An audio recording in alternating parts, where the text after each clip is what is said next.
Ilang ulit mo na bang narinig ang mga linyang ito nitong mga araw na ito? Estratehikong kabiguan para sa Estados Unidos ang digmaan sa Iran. Sa maraming siglo, bukas sa lahat ang Strait of Hormuz.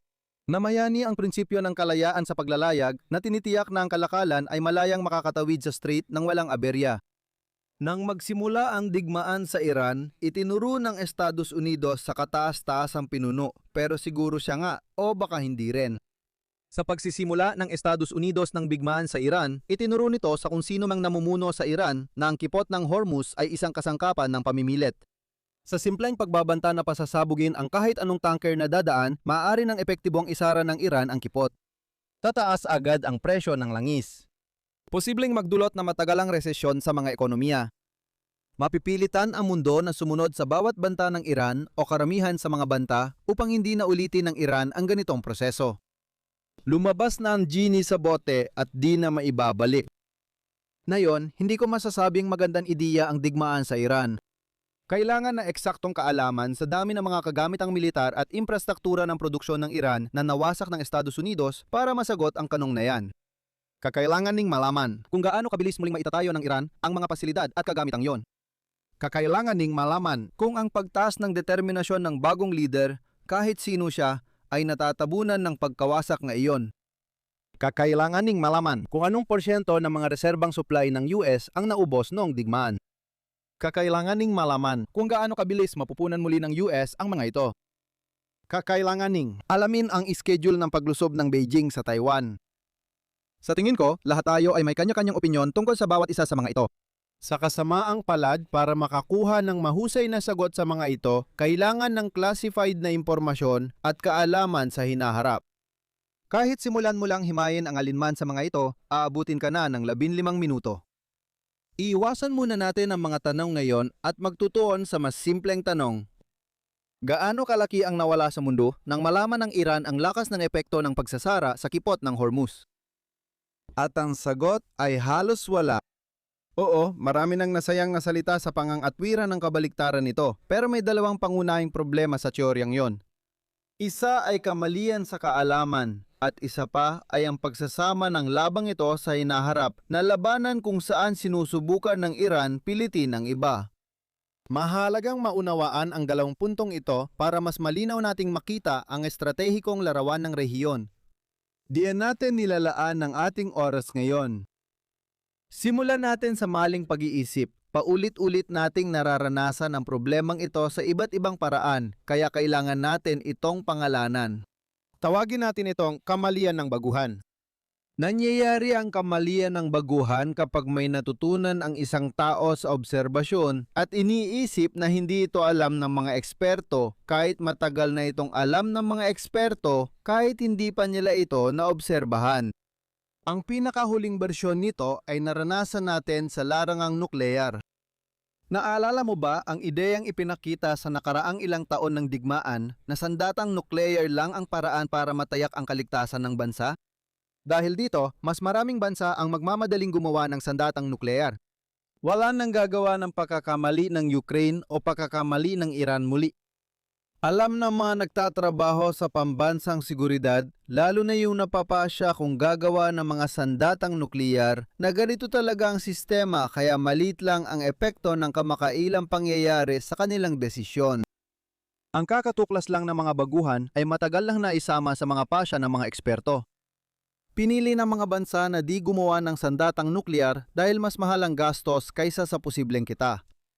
Regular nilang nire-recompute ang mga benepisyo pero hindi nila basta babaguhin ang formula ngayong taon para lang magdagdag ng kulum na nagsasabing nakapipigil ang mga sandatang nuclear sa mga decapitation strike. Matagal lang nandyan ang column na yon. Nakakabilib ang kaalaman ng eksperto kahit hindi nila direktang nakikita ang isang bagay.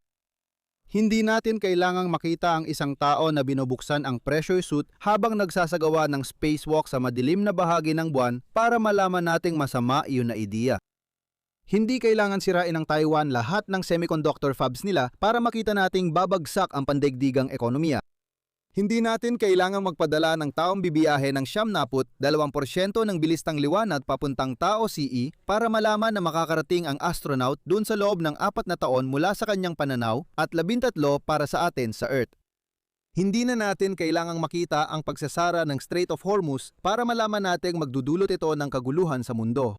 May isang nakakaintrigang hindi pagkakatugma sa karaniwang kwento ng publiko tungkol sa digmaan. Makakabasa ka ng isang talata tungkol sa kung paano alam ng lahat ng may isip na ang pagsasara ng Strait of Hormuz ay isang bangumot na sitwasyon. Kadalasan may kasamang komento na ang White House lang ang nag-iisang hindi nakakaalam nito. Sa sumunod na talata, natutunan ng Iran ang kahalagahan ng pagsasara ng kipot bilang sandata at nayon ay naipit tayo sa kakaibang bagong mundong ito. Hindi pwedeng parehong tama ang dalawa. Alinman ay malinaw ito sa lahat, kasama na at lalo na sa Iran o tayo ay puro mga walang kamalay-malay na tanga. Alam kong parang nangangaral lang ako sa mga kapanalig dito sa pamamagitan ng isang para-social na ugnayan sa mga taong natutuwa pang matutunan kung gaano na tayo kabagsak bilang isang ure. Pero talagang malinaw ito sa lahat. Kasama rin dyan ang mga taong nasa likod ng mga pangyayari sa Tehran. Kahit ang mga gumagawa ng patakaran na ayaw gumamit ng tsura para sukatin ang bisa ng estratehiya ng pamimilit, sapat nang tingnan ang kabilang bahagi ng Arabian Peninsula para makita ang aktwal na problema. Mga 2.5 taon pa lang ang nakalipas, ang Houthi na parang isang mala-estadong aktor ay pinatigil ang pagpapadala ng barko sa Bab el-Mandab Strait sa pamamagitan ng pagkuha ng isang barko at pagbabanta ng mas marami pa.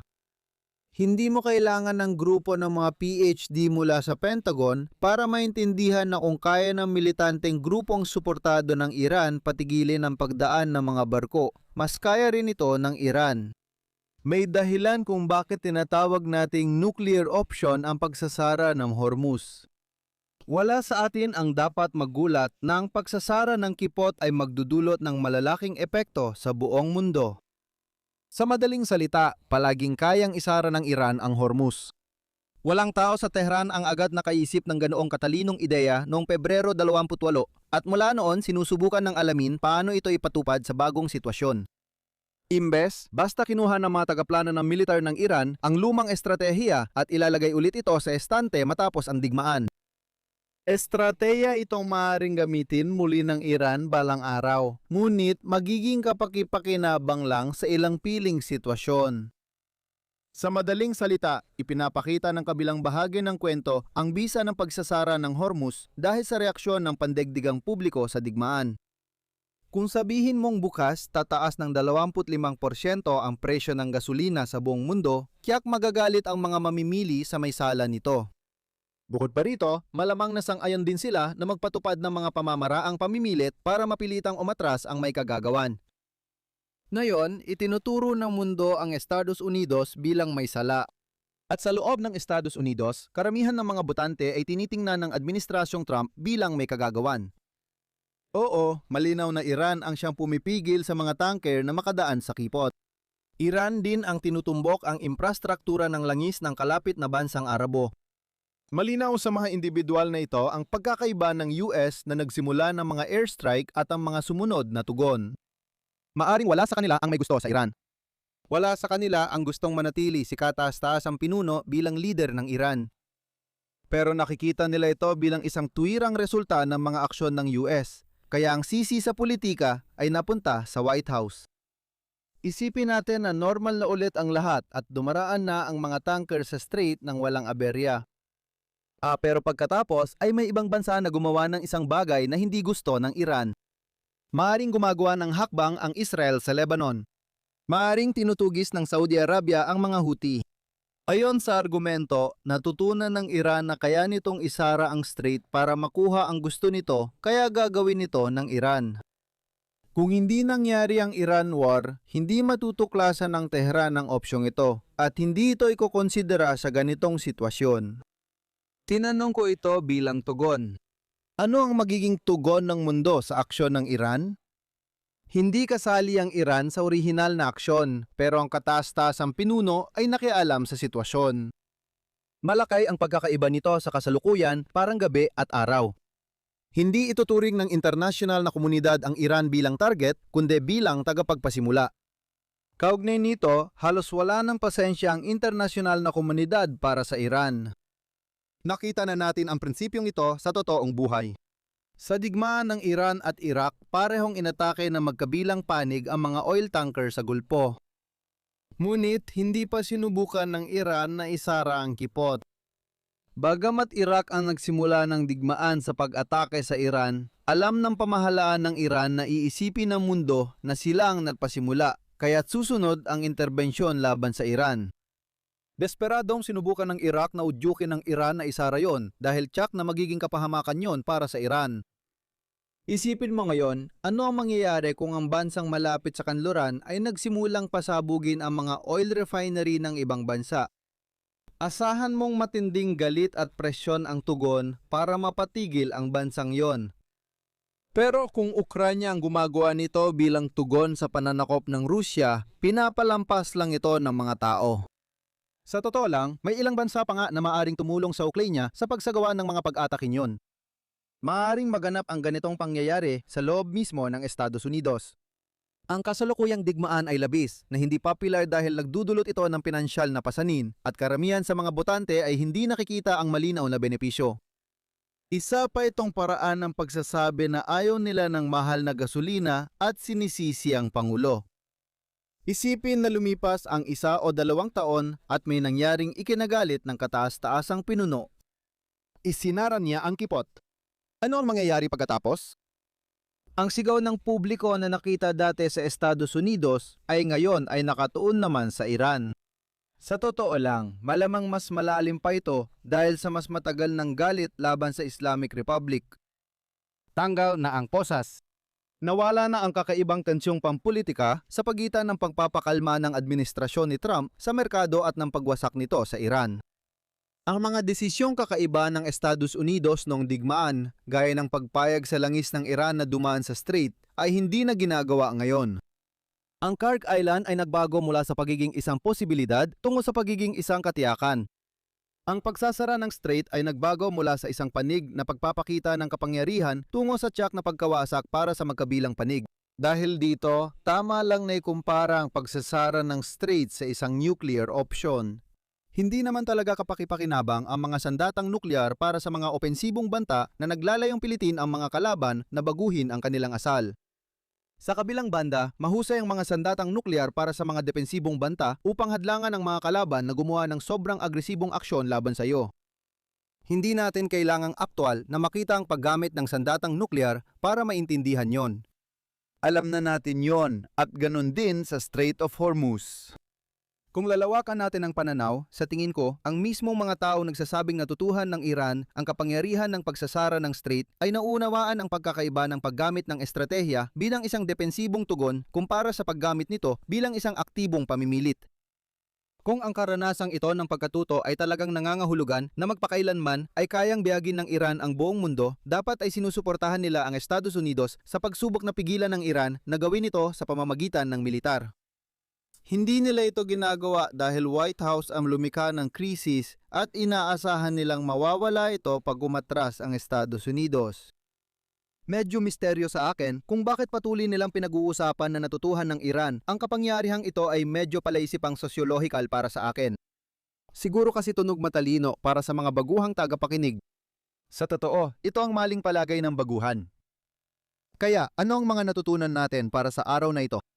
Maraming usap-usapan tungkol sa kung paano tayo nabubuhay ngayon sa isang bagong mundo kung saan alam na ng Iran ang kapangyarihang hawak nila sa pamamagitan ng strait. Sa totoo, matagal lang alam ng Iran at ng mga may interest dito ang tungkol dito. Hindi na pwedeng ulitin ng Iran ang pagsasara at asahang walang pakialam o parehong tugon mula sa internasyonal na komunidad kung sila ang magsimula nito. Pero asahan mo makikita mo ulit ang karaniwan kong pagtatapos dito. Isa na namang tanong kung digmaan ba ito o hindi. Ituloy ang saya at panoorin ang aking playlist tungkol sa mas malawak na sigalot sa gitnang silangan.